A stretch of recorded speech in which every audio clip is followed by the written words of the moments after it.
La presencia de mercurio en el pescado vuelve a poner en alerta a los consumidores. La Agencia Española de Consumo, Seguridad Alimentaria y Nutrición actualiza la guía de consumo y señala 4 especies que sobrepasan la línea roja. Son sobre todo peces de gran tamaño los que más concentración de mercurio presentan. Estos son pez espada, atún rojo, tiburón y lucio. Al ser más grandes, más longevos y por su posición en la cadena trófica, son los que podrían propiciar efectos negativos. Pues vamos a profundizar en este tema en esta mañana junto a Ángel Gutiérrez, profesor titular de toxicología de la Universidad de La Laguna y además biólogo marino. Señor Gutiérrez, ¿qué tal? Muy buenos días. Gracias por acompañarnos. Bueno, no es la primera vez que hablamos de este asunto aquí en Buenos Días Canarias, pero claro, surgen estas modificaciones, estas actualizaciones y bueno, la gente acude ya a la pescadería y no sé si acude a la Armada o déjalo de la pescadería para otro día, señor Gutiérrez.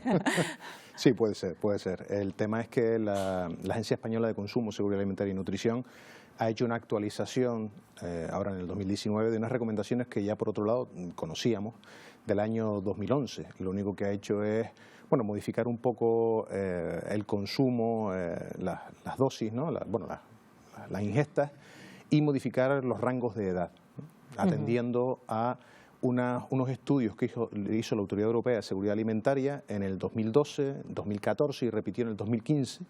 Y conforme a esos estudios han hecho estas nuevas recomendaciones que tenemos ahora. Bueno, esto también nos hace reflexionar un poco, como biólogo marino también, señor Gutiérrez, de cómo están nuestros mares, ¿no?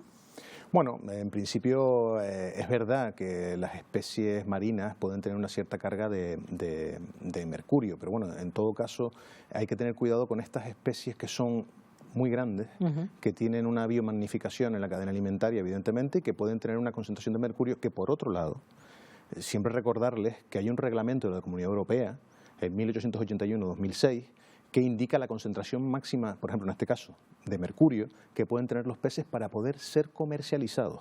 O sea que en todo caso no debería llegar a la cadena alimentaria, a nuestros hogares, ninguna especie marina que tuviera, en el caso del pescado azul, pescados azules, más de 1 miligramo por kilo de mercurio, ¿no?, en el pescado, y en el caso del pescado blanco 0,5 miligramos por kilogramo de pescado. Entonces, si los controles de seguridad alimentaria funcionan, tampoco hay que preocuparse. Lo que sí hay que tener especial atención con esas especies que comentabas antes, que se comentó en la entrada, de grandes especies marinas. Bueno, el mensaje que podemos lanzar en este caso es que el consumo de pescado es saludable y es seguro, como usted apunta, ¿no? Sí, de hecho, ante la alarma que se generó en el 2016, la Autoridad Europea de Seguridad Alimentaria emitió un informe científico en el que hablaban precisamente entre la relación, o sea, la comparación entre los beneficios del consumo de pescado y el riesgo por mercurio, ¿no? Y evidentemente los beneficios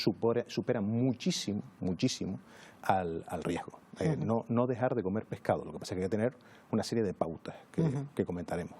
Bueno, pautas que quiero además que comentar ya, señor Gutiérrez, porque precisamente habla usted de cómo se va actualizando todos estos datos a medida que pasan los años en base a determinados estudios. De hecho, la Agencia Española de Consumo, de Seguridad Alimentaria y Nutrición pues ha sacado esos datos de qué cantidad de ingesta es recomendable para cada una de las etapas de la vida, sobre todo centrado en la infancia y en mujeres embarazadas, ¿no? Sí, evidentemente. De todas maneras, sí explicarles que las recomendaciones han actualizado un poco y han cambiado un poco las franjas de edad respecto a 2011. Me explico. Las mujeres embarazadas y niños en lactancia siguen siendo población vulnerable. En el 2011 era población vulnerable los niños de 0 a 3 años y no recomendaban el consumo de estas especies con alto contenido. Ahora han cambiado, ya no recomiendan el consumo de estas especies con alto contenido en mujeres embarazadas, lactantes y niños de 0 a 10. Y después de niños estaban de 3 a 12 años y de 3 a 12 años les recomendaban aproximadamente unos 200 miligramos al mes aproximadamente, lo que serían unos 50 a semana, ¿no? Y ahora han cambiado, de 10 a 14 años les permiten aproximadamente o establecen 120 miligramos de ración, ¿no?, al mes. Y después sí que recomiendan encarecidamente que se consuman de 3 a 4 raciones de pescados que tengan medio o bajo contenido en mercurio, evidentemente, porque y también en las embarazadas. Las embarazadas, es importante que lo sepan, solamente están hablando de restringir, de evitar el consumo de pez espada o emperador, algunos tiburones, bueno, todos los tiburones, ¿no? Ahora han metido más especies, antes estaba la tintorera y el marrajo, ahora han metido la tintorera, el marrajo, las mielgas, el cazón, ¿no? Y después el pescado, el atún rojo. Pero una cosa importante, el atún rojo es el Tinus tunas, que es el atún rojo grande, el atún rojo que es casi imposible de conseguir en el mercado. El atún de lata, el albacora, el bonito, el barrilete, no son especies de alta concentración de mercurio. Esto es importante, estamos hablando solamente del atún rojo.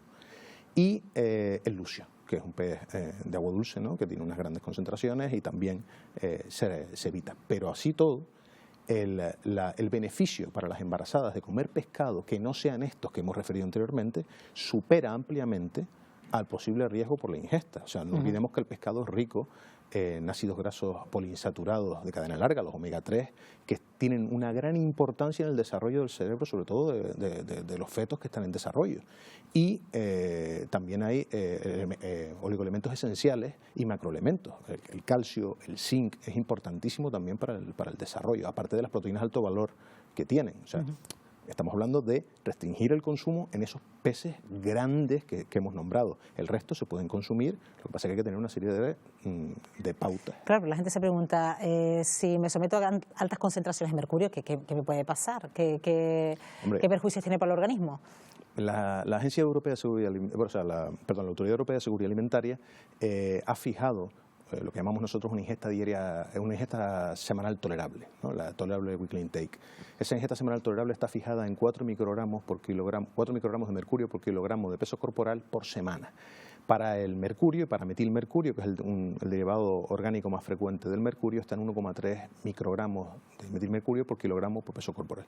Esto indica que es la concentración máxima que podríamos consumir nosotros de mercurio por kilogramo de peso corporal a la semana sin que nos causaran, durante toda nuestra vida, sin que nos causaran un riesgo deleterio. Entonces, la posibilidad real de que haya un problema desde este punto de vista es bastante baja. Lo que pasa es que hay que tener una serie de recomendaciones. ¿Qué podría pasar? Bueno, el mercurio puede tener una afectación sobre todo a nivel neurológico, ¿vale? A otros niveles también, porque el mercurio tiene una especiación. Está el mercurio inorgánico, el mercurio elemental y el mercurio orgánico, que por otro lado es quizás el que se absorbe en mayor concentración, ¿no?, en mayor facilidad de absorción, y el que podría estar presente en mayor concentración en los peces. Podría tener problemas a nivel, sobre todo, de desarrollo neurológico. Bueno, en cualquier caso, como decíamos al principio, no es la primera vez que hablamos de la presencia de mercurio en el pescado. De hecho, usted participó también de un estudio realizado hace muy poco que tiene que ver con el estudio de la panga, que ha sido también un pescado muy cuestionado en los últimos tiempos. En ese sentido, se hizo un análisis aleatorio de la panga que llegaba a nuestro supermercado y se detectaron que algunos de esos registros lo superaba la panga. ¿Qué ha pasado con la panga actualmente, señor Gutiérrez? Bueno, la panga ahora mismo, por ejemplo, los comedores escolares canarios, ya lo anunciamos en su momento, está totalmente excluida, ¿no?, por así decirlo. ¿Qué ha pasado con la panga? Bueno, pues la panga, en estas recomendaciones nuevas de la Ecocsan, podríamos incluirlos entre los peces con valor medio de mercurio. Realmente ahora mismo la panga es un pescado que se consume o que se intenta consumir cada vez menos, y es verdad que tiene pero más que por el nivel de mercurio, por el bajo nivel nutricional que tiene, el poco valor nutricional que tiene, ¿vale? Pero la panga, en principio, siempre y cuando cumpla la reglamentación, que las autoridades se empeñan en que evidentemente velan porque esta reglamentación se cumpla, no tiene por qué tener ningún riesgo en su consumo respecto al mercurio. Porque la panga, ¿de dónde viene? ¿Cuál es el origen de la panga? Del río Mekong. Normalmente la máxima cantidad de panga que nos llega es del río Mekong, se cultiva en el río Mekong, y no nos olvidemos que el río Mekong es uno de los ríos más contaminados del mundo. Es verdad que las autoridades europeas de seguridad alimentaria ponen énfasis en el control de esas piscifactorías, vamos a llamarlas así, alejándolas del río o poniéndolas fuera del río para controlar el agua y que las concentraciones cumplan con la normativa en Europa, ¿vale?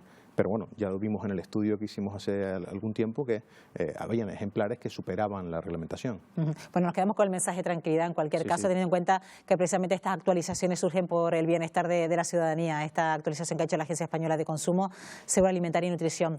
Gracias, Ángel Gutiérrez, como siempre. Buenos días, hasta la próxima. Buenos días.